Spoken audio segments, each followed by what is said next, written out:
Assalamualaikum warahmatullahi wabarakatuh. Selamat pagi anak-anak. Bagaimana kabar kalian hari ini?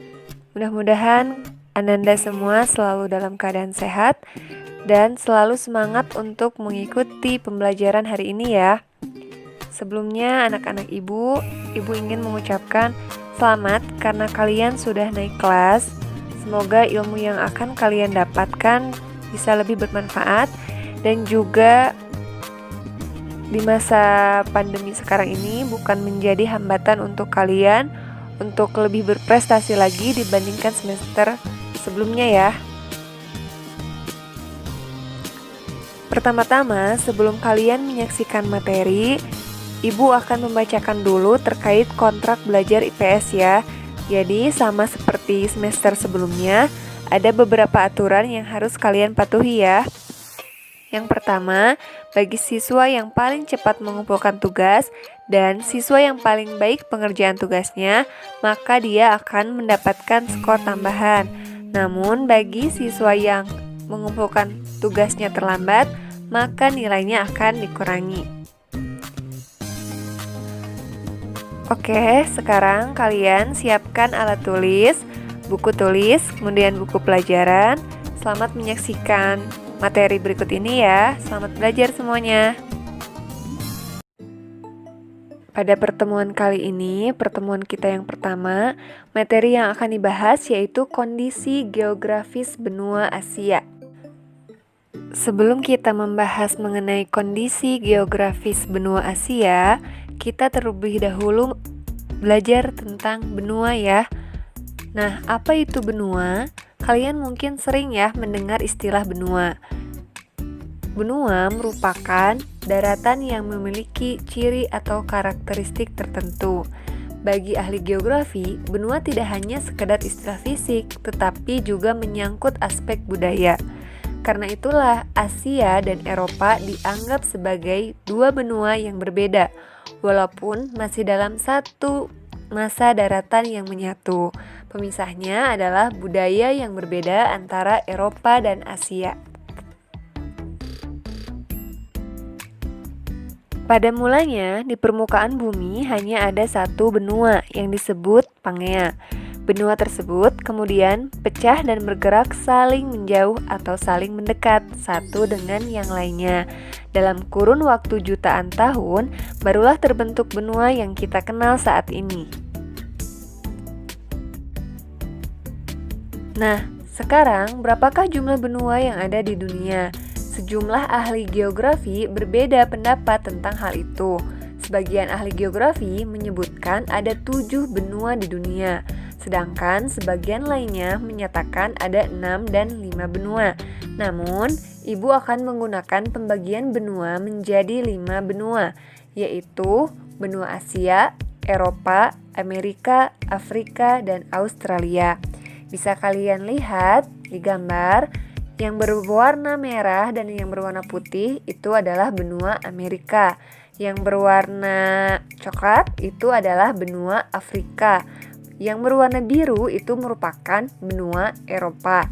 Dan kuning itu benua Asia. Dan yang terakhir, yang warna hijau itu adalah benua Australia.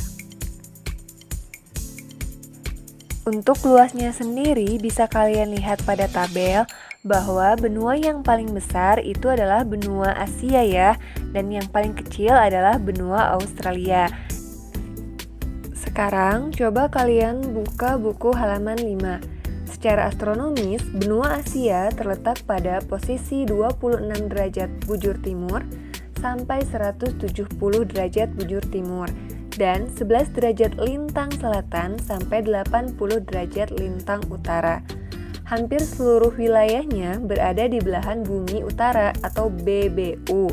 Hanya sebagian kecil pulau yang berada di belahan bumi selatan, termasuk Indonesia. Luas benua Asia bisa digambarkan 1/4 luas wilayah daratan dunia atau 4,5 kali luas benua Eropa. Wilayahnya membentang dari Turki di bagian barat sampai Rusia di bagian timur. Benua Asia juga meliputi Indonesia di selatan sampai Rusia di utara, mendekati kutub utara. Dibandingkan dengan negara lainnya di Asia, maka Rusia adalah negara terluas di benua Asia. Nah, bisa kalian lihat di peta juga ya, secara geografis, benua Asia dibagi menjadi 5 kawasan, yaitu Asia Barat, Asia Timur, Asia Tengah, Asia Tenggara, dan Asia Selatan. Iklim benua Asia bukan hanya iklim tropis seperti yang kita rasakan di Indonesia. Iklim benua Asia berbeda-beda karena ada daerah yang berupa pegunungan tinggi, gurun, hutan, dan padang rumput. Secara umum, benua Asia memiliki iklim yang begitu banyak ragamnya. Ini karena wilayahnya terbentang dari belahan bumi bagian timur sampai bagian utara. Di seluruh wilayah benua Asia terdapat perbedaan besar dalam radiasi matahari, sirkulasi atmosfer, curah hujan, dan iklim secara keseluruhan. Di sebagian besar wilayah Asia ada iklim kontinental yang berhubungan dengan daratan luas dan kisaran suhu tahunan yang ekstrim. Bisa kalian lihat di buku kalian di halaman 6, iklim di Asia terbagi menjadi 5 jenis, yaitu iklim tropis, subtropis, kontinental kutub, kontinental, dan gurun. Nah, untuk di wilayah utara ada daratan Eurasia, yaitu bagian dari negara Rusia. Sekitar 77% wilayah Rusia ini masuk ke benua Asia. Nah, wilayah ini menyumbang iklim tundra di Asia. Wilayah beriklim tundra ini adalah daratan yang ditutupi oleh salju.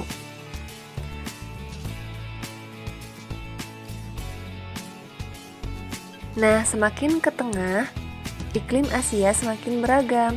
Ada iklim hutan, iklim sedang, iklim padang rumput, gurun iklim sedang, dan iklim dataran tinggi. Iklim daratan tinggi di wilayah Tibet memiliki macam-macam jenis juga, tergantung ketinggian daratan itu. Di Asia Timur ada juga wilayah dengan iklim subtropis yang lembab dan iklim padang rumput tropis. Kemudian bagian Asia Barat ada wilayah gurun subtropis dan ada gurun tropis. Di sana cuaca sangat panas di siang hari dan sangat dingin di malam hari. Dekat wilayah gurun di Asia Selatan ada iklim semi-arid atau semi-kering, iklim padang rumput tropis, dan ada iklim hutan hujan tropis. Memasuki Asia Tenggara juga ada iklim hutan hujan tropis dan iklim padang rumput tropis. Nah, yang terakhir yaitu tentang flora dan fauna di benua Asia. Coba buka halaman 8. Kehidupan flora di benua Asia dipengaruhi oleh iklim, sehingga jenisnya cukup beragam. Untuk Asia Utara sendiri, tadi ya, karena wilayahnya itu wilayah tundra, maka tumbuhannya itu seperti lumut dan rumput. Untuk faunanya sendiri yaitu mose, sejenis rusa besar, beruang es, dan serigala abu-abu. Kemudian yang kedua, Asia Barat dan Asia Tengah. Wilayah Asia Barat dan Asia Tengah kan umumnya kering, maka yang tumbuh itu Pinus Aleppo, Kistus, dan pohon mastik. Faunanya yaitu unta, gazel, kucing pasir, dan jaka. Yang ketiga yaitu Asia Timur. Asia Timur jenis tumbuhannya yaitu pohon ek, pohon palem, bambu, dan magnolia, sedangkan faunanya sendiri antara lain panda. Kemudian yang terakhir ada Asia Selatan dan Asia Tenggara. Ini banyak terdapat hutan hujan tropis ya. Tumbuhan di wilayah ini mencakup meranti, kayu jati, kayu cendana, dan karet. Sedangkan faunanya sendiri itu ada harimau, gajah, dan orangutan.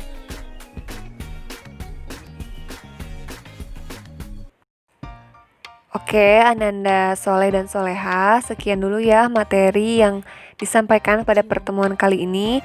Sekarang silahkan kalian mengerjakan tugas selanjutnya ya. Selamat mengerjakan semuanya.